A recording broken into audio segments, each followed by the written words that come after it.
ওম শান্তি। আজ 2 আগস্ট 2024 প্রাতঃ মুরলি। বাবাজ বলেছেন, মিষ্টি বাচ্চারা, তোমাদের নিজস্ব সংস্কার হলো পবিত্রতার। তোমরা রাবণের সঙ্গে থেকে পতিত হয়েছ। এখন আবার পবিত্র হয়ে পবিত্র দুনিয়ার মালিক হতে হবে। আজকের মুরলির প্রশ্ন, অশান্তির কারণ ও নিবারণ কি? উত্তর, অশান্তির কারণ হলো অপবিত্রতা। এখন ভগবান বাবার কাছে প্রতিজ্ঞা করো যে আমরা পবিত্র হয়ে পবিত্র দুনিয়া নির্মাণ করব। নিজের দৃষ্টি সিভিল রাখব, ক্রিমিনাল হব না। তাহলেই অশান্তি দূর হতে পারে। তোমরা বাচ্চারা হলে শান্তি স্থাপন করার উদ্দেশ্যে নিমিত্ত। তোমরা কখনো অশান্তি সৃষ্টি করতে পারো না। তোমাদের শান্ত থাকতে হবে, মায়ার দাস হবে না। ওম শান্তি। বাবা বসে বাচ্চাদের বোঝাচ্ছেন যে গীতার ভগবান গীতা শুনিয়েছিলেন। একবার শুনিয়ে তারপরে তো চলে যাবেন। এখন তোমরা বাচ্চারা গীতার ভগবানের কাছে সেই গীতা জ্ঞান শুনছ এবং রাজযোগও শিখছ। তারা তো লিখিত গীতা পড়ে মুখস্থ করে নেয়, তারপরে মানুষদের শোনায়। তারা শরীর ত্যাগ করে পরের জন্মে শিশুরূপে জন্ম নিয়ে তো আর শোনাতে পারে না। এখন বাবা তোমাদের গীতা শোনাতে থাকেন যতক্ষণ না তোমরা রাজত্ব প্রাপ্ত করছো। লৌকিক টিচাররাও পাঠ পড়াতেই থাকে। যতক্ষণ না পাঠ সম্পূর্ণ হয় ততক্ষণ শেখাতে থাকে। পড়াশোনা সম্পূর্ণ হলে জীবিকা উপার্জনের কাজে ব্যস্ত হয়ে যায়। টিচারের কাছে পড়ে উপার্জন করে।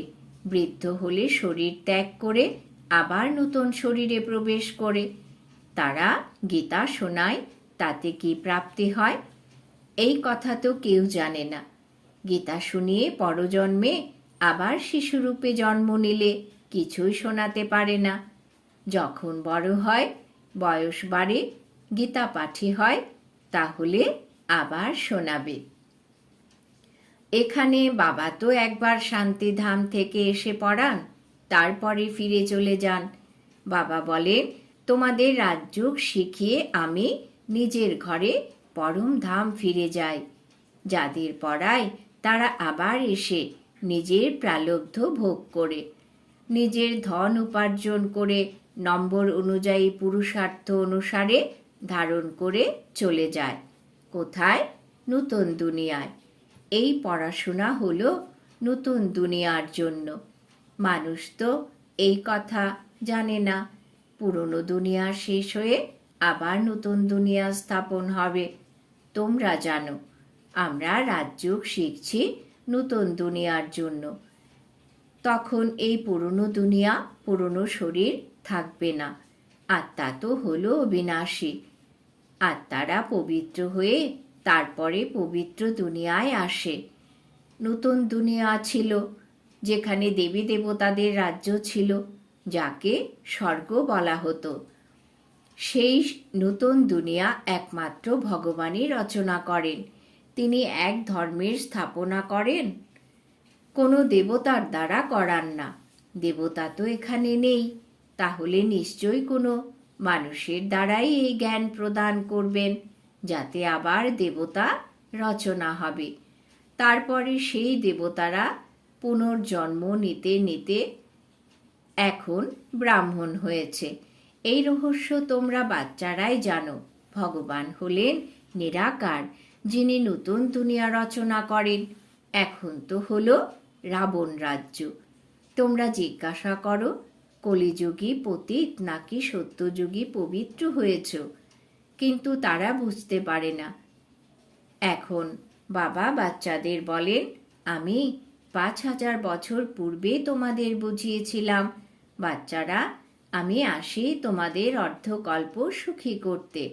তারপরে রাবণ এসে তোমাদের দুঃখী বানায়। এ হলো সুখ দুঃখের খেলা।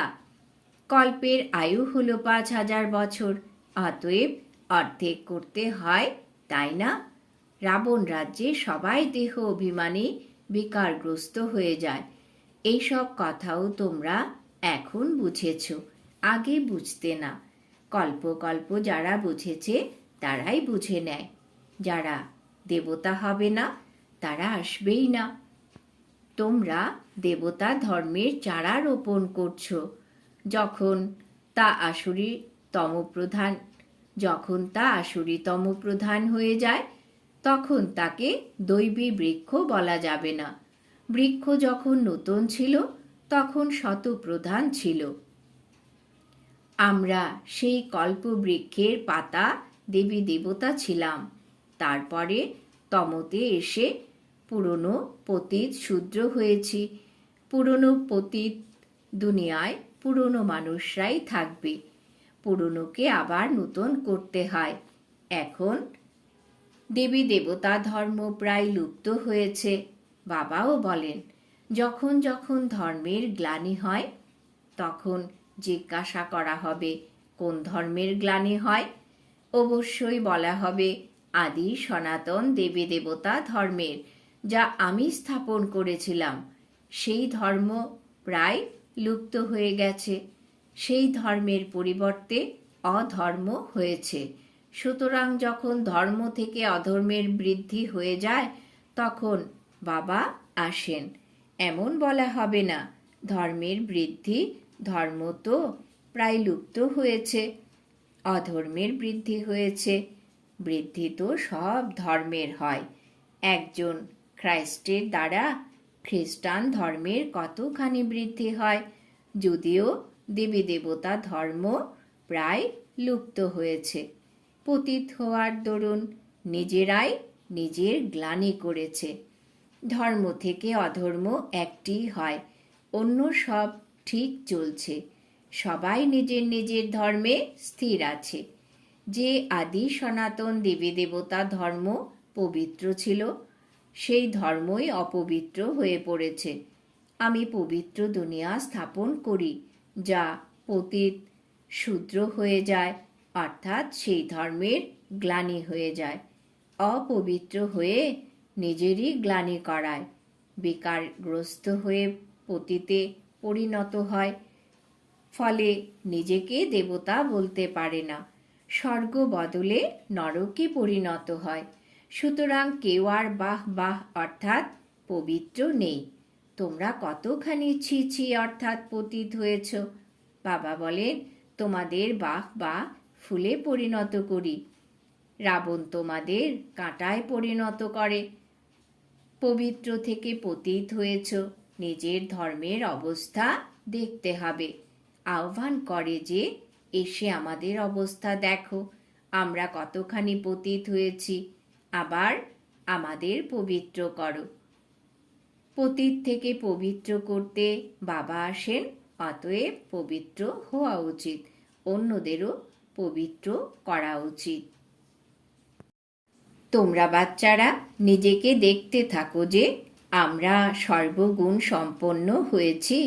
আমাদের আচার ব্যবহার কি দেবতাদের মতন হয়েছে?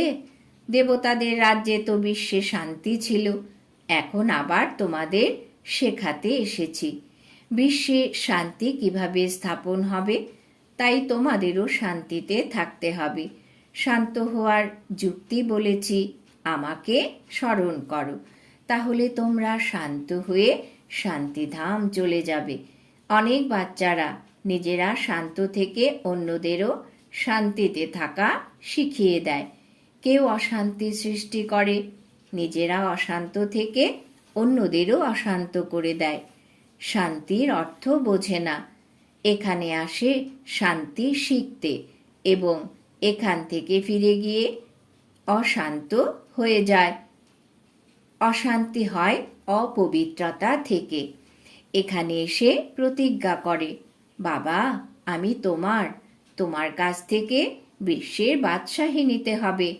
আমরা পবিত্র থেকে পবিত্র বিশ্বের মালিক হব নিশ্চয়ই। যেই ঘরে ফিরে যায় মায়া ঝড় তুলে দেয়। এই যেন যুদ্ধ, তাই না?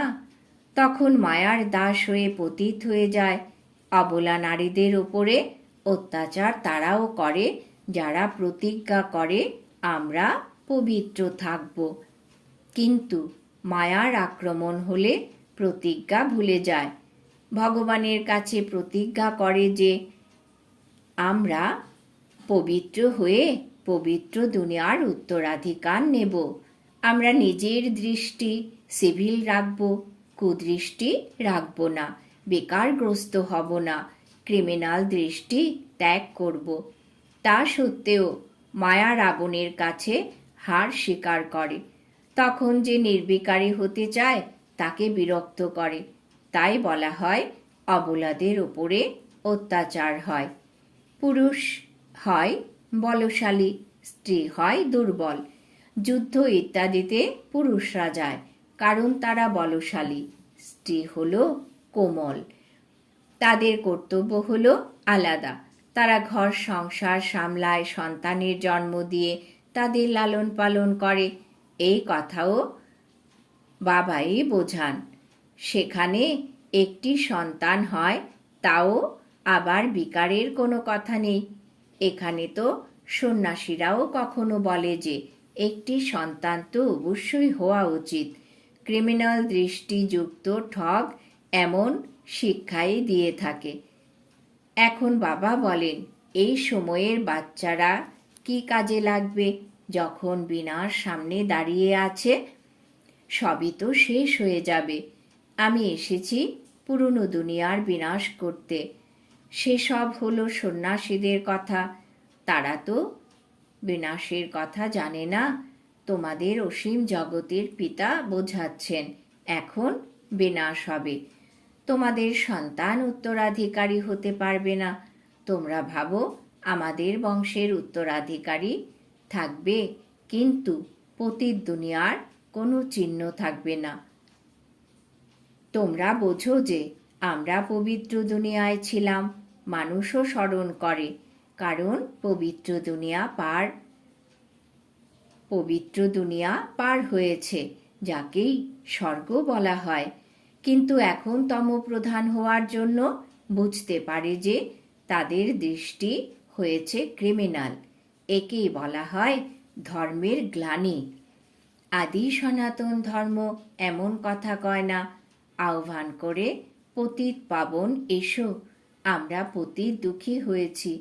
বাবা বোঝান আমি তোমাদের পবিত্র বানাই, কিন্তু মায়া রাবণের প্রভাবে তোমরা পতিত হয়েছ। এখন আবার পবিত্র হও, কিন্তু মায়ার যুদ্ধ চলতে থাকে। বাবার কাছে স্বর্গের উত্তরাধিকার প্রাপ্ত করার পুরুষার্থ করছিলে, কিন্তু যদি আবার মুখ কালো করে অর্থাৎ বেকারগ্রস্ত হও, তাহলে স্বর্গের উত্তরাধিকার পাবে না। বাবা আসেন সুন্দর বানানোর জন্য।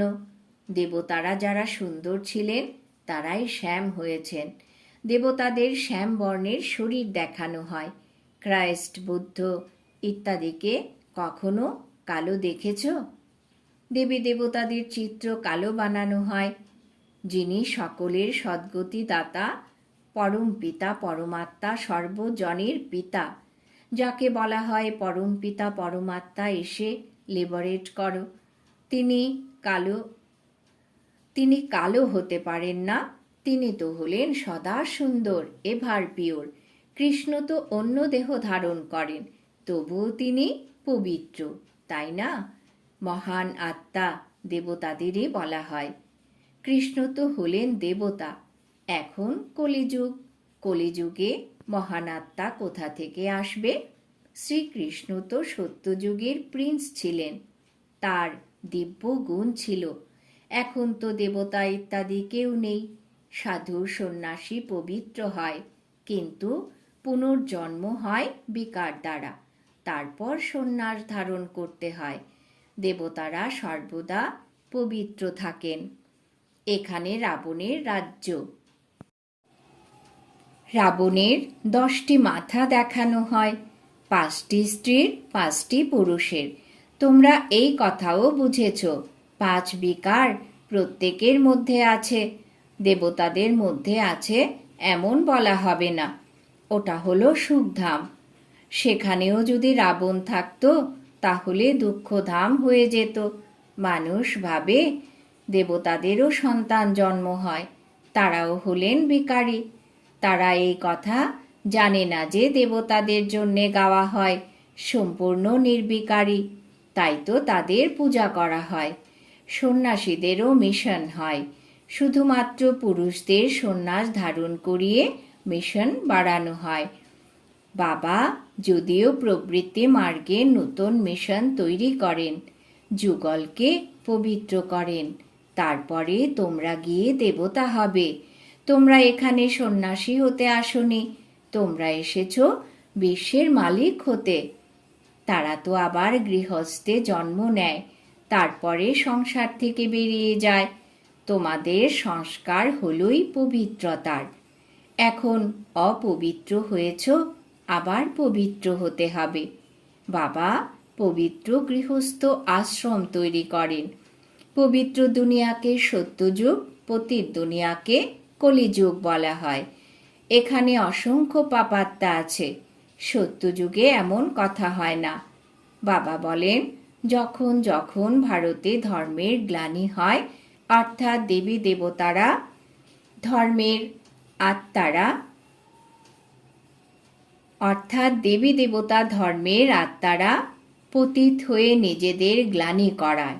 বাবা বলেন, আমি তোমাদের পবিত্র করি, তারপরে তোমরা পতিত হও, অকাজের হয়ে যাও। যখন এমন পতিত হও, তখন আবার পবিত্র করার জন্য আমাকে আসতে হয়। এই ড্রামার চক্র ঘুরতেই থাকে। স্বর্গে যাওয়ার জন্য দিব্য গুণ থাকা উচিত, ক্রোধ থাকা উচিত নয়। ক্রোধ আছে অর্থাৎ তাকে অসুর বলা হবে। খুবই শান্তচিত্ত অবস্থা হওয়া উচিত। ক্রোধ থাকলে বলা হবে এর ভেতরে ক্রোধ রূপী ভূত আছে। যার মধ্যে কোনো রকম ভূত রয়েছে সে দেবতা হতে পারবে না, নর থেকে নারায়ণ হতে পারবে না। দেবতারা হলেন নির্বিকারী। যথা রাজা রানী তথা প্রজা সবাই নির্বিকারী। ভগবান বাবা এসে সম্পূর্ণ নির্বিকারী বানান। আচ্ছা, মিষ্টি মিষ্টি হারানিধি বাচ্চাদের প্রতি মাতা পিতা বাপদাদার স্মরণের স্নেহ সুমন আর সুপ্রভাত। আত্মাদের পিতা তার আত্মারূপী বাচ্চাদেরকে জানাচ্ছেন নমস্কার। আমরা আত্মারূপী বাচ্চারা আমাদের মাতা পিতা বাপ দাদাকে জানাই স্মরণের স্নেহ সুমন, সুপ্রভাত, নমস্কার। ধারণার জন্যে মুখ্য সার। বাবার কাছে পবিত্রতার প্রতিজ্ঞা করেছ, তাই নিজেকে মায়ার আক্রমণ থেকে বাঁচাতে হবে। কখনো মায়ার দাস হবে না, এই প্রতিজ্ঞা ভুলবে না, কারণ এখন পবিত্র দুনিয়ায় যেতে হবে। 2 নম্বর, দেবতা হওয়ার জন্য আন্তরিক অবস্থা খুবই শান্ত বানাতে হবে। কোনো রকম ভূতকে প্রবিষ্ট হতে দেবে না। দিব্য গুণ ধারণ করতে হবে। বরদান। বাবা আজ বরদান দিয়েছেন, ফরিস্তা স্বরূপের স্মৃতির দ্বারা বাবার ছত্র ছায়ার অনুভবকারী বিঘ্নজিৎ ভব। ফরিস্তা স্বরূপের স্মৃতির দ্বারা বাবার ছত্র ছায়ার অনুভবকারী বিঘ্নজিৎ ভব। ব্যাখ্যা: অমৃত বেলায় ঘুম থেকে ওঠার সাথে সাথেই স্মরণ করো যে আমি হলাম ফরিস্তা। ব্রহ্মা বাবাকে এই আন্তরিক পছন্দের গিফট দাও, তবে প্রতিদিন অমৃত বেলায় বাপদাদা তোমাদেরকে নিজের বাহুপাশে সমাহিত করে নেবেন। অনুভব করবে যে বাবার বাহুর মধ্যে অতীন্দ্রিয় সুখে দুলছি। যে ফরিস্তা স্বরূপের স্মৃতিতে থাকবে তার সামনে কোনো পরিস্থিতি বা বিঘ্ন এলেও বাবা তার সামনে ছত্র ছায়া হয়ে যাবেন। তাই বাবার ছত্র ছায়া বা ভালোবাসার অনুভব করার জন্য বিঘ্নজিৎ হও। স্লোগান: সুখ স্বরূপ আত্মা স্বস্থিতির দ্বারা পরিস্থিতির ওপরে সহজেই বিজয় প্রাপ্ত করে নেয়। সুখ স্বরূপ আত্মা স্বস্থিতির দ্বারা পরিস্থিতির উপরে সহজেই বিজয় প্রাপ্ত করে নেয়। আজকের সমান আমি বিঘ্নজিৎ আত্মা। ওম শান্তি।